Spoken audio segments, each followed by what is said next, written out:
श्री शिवाय नमस्तुभ्यम। संपूर्ण ब्रह्मांड शिव के अंदर समाया है। चलिए आज हम सब सोमवार व्रत कथा का श्रवण करेंगे।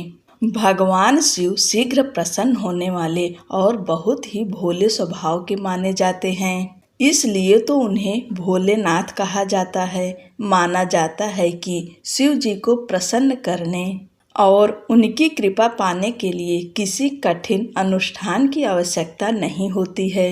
वो अपने भक्त की सच्ची श्रद्धा से की गई आराधना से खुश हो जाते हैं। सोमवार का व्रत रखने व सोमवार व्रत कथा का श्रवण करने से उनकी अपार कृपा प्राप्त होती है। सोमवार का व्रत रखने व इस दिन से जुड़ी कथा का पाठ करने से भक्त के घोर संकट भी कट जाते हैं। बहुत समय पहले की बात है, किसी नगर में एक साहूकार रहता था। उसका घर धन धान्य व सभी सुख सुविधाओं से भरा हुआ था। बस कमी थी तो एक संतान की। संतान पाने के लिए साहूकार हर सोमवार को उपवास रखता था और शिव मंदिर जाकर पूरी आस्था से शिव पार्वती की पूजा अर्चना करता था। उसकी अटूट शक्ति से माँ पार्वती प्रसन्न हुई और भगवान शिव से निवेदन करने लगी, हे स्वामी, आप तो अपने भक्त की पुकार शीघ्र सुन लेते हैं, कृपया साहूकार पर भी दया करें और उसकी मनोकामना पूर्ण करें। माता पार्वती की विनती सुनकर भगवान शिव कहने लगे, हे देवी, हर प्राणी को अपने अच्छे बुरे दोनों कर्मों का फल भोगना ही पड़ता है। यही इस संसार की रीत है। यह सुनकर पार्वती जी साहूकार की मनोकामना पूर्ण करने के लिए शिव जी से हठ करने लगीं। बहुत समझाने पर भी जब माता पार्वती न मानी तो शंकर भगवान ने साहूकार को संतान प्राप्ति का वरदान दिया, किंतु उन्होंने कहा कि ये बालक अल्पायु होगा और मात्र 12 वर्ष तक ही जीवित रह सकेगा। उधर साहूकार भगवान शिव व माता पार्वती की बातें सुन चुका था, इसलिए उसे संतान प्राप्ति का वरदान पाने के बाद भी कोई प्रसन्नता न हुई, किंतु वो अब भी पहले की ही तरह पूरी श्रद्धा से भगवान भोले शंकर की आराधना करता रहा। वरदान पाने की कुछ ही समय बाद साहूकार की पत्नी गर्भवती हुई और 9 महीने बाद एक सुंदर बालक को जन्म दिया।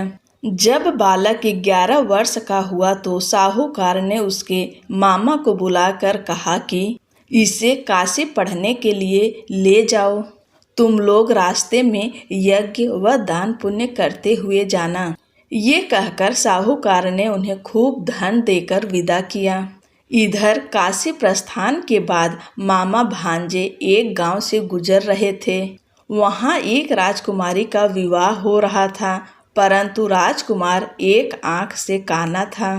तभी वर के पिता ने साहूकार के बेटे को देखा और उसके मामा से कहा, तुम अपना भांजा कुछ समय के लिए हमें दे दो, विवाह संपन्न हो जाए उसके बाद ले जाना।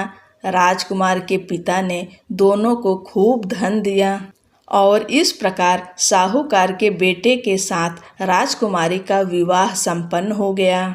साहूकार का पुत्र बड़े ही ईमानदार स्वभाव का था, इसलिए उसे जैसे ही अवसर मिला उसने राजकुमारी की चुन्नी पर लिखा कि तुम्हारा विवाह मेरे साथ हुआ है, किंतु जिस राजकुमार के साथ तुम्हें भेजा जाएगा वो एक आंख से काना है। जब राजकुमारी ने साहूकार की लिखी पढ़ी तो बोली, स्वामी, मैंने अग्नि को साक्षी मानकर आपके साथ 7 फेरे लिए हैं। अब मैं आपके अलावा किसी और को अपना पति स्वीकार नहीं करूंगी। पत्नी की बात सुनकर साहूकार के बेटे ने कहा, ऐसा मत कहो, मैं अल्प आयु हूँ। कुछ ही दिनों में 12 वर्ष की आयु होते ही मेरी मृत्यु निश्चित है। लेकिन पत्नी ने कहा, जो मेरे भाग्य में लिखा होगा वो मुझे स्वीकार है। राजकुमारी ने ये बात अपने माता पिता को बताई। इस पर राजा बहुत क्रोधित हुए और उन्होंने अपनी पुत्री को उस राजकुमार के साथ विदा किए बिना ही बारात वापस लौटा दी।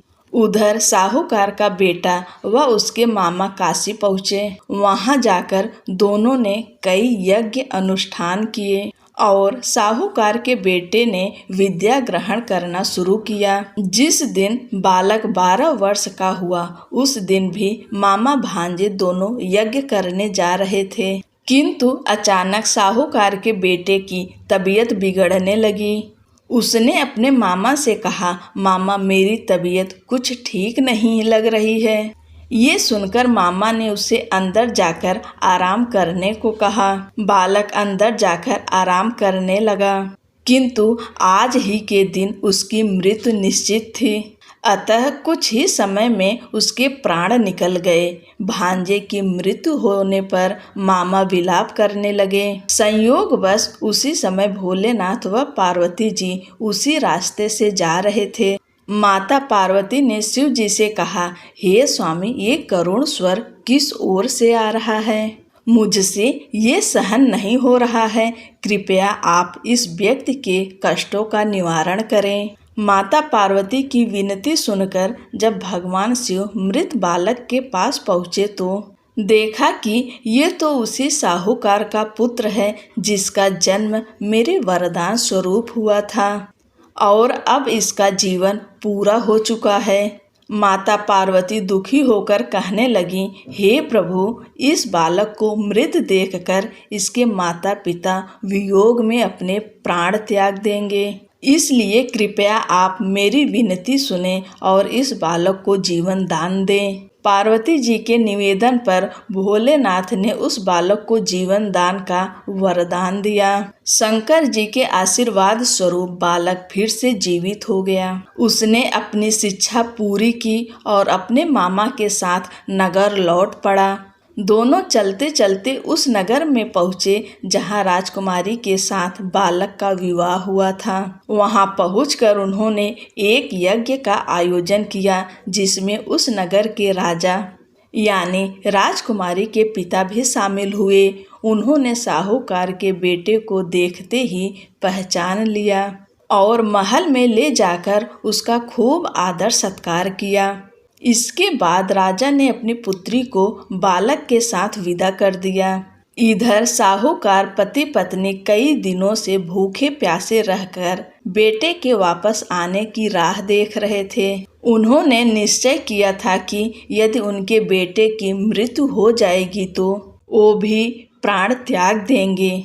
लेकिन उसी रात भगवान भोलेनाथ साहूकार के सपने में आए और कहा, हे साहूकार, मैंने तेरे सोमवार के व्रत करने और व्रत कथा सुनने से प्रसन्न होकर तेरे पुत्र को पुनः जीवन दान दे दिया है।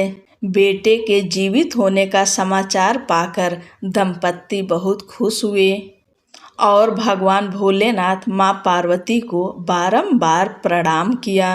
भगवान जैसे साहूकार की इच्छा पूरी की है वैसे ही कहानी कहने, सुनने व हुंकारा भरने वाले सभी की इच्छाएं पूरी करें।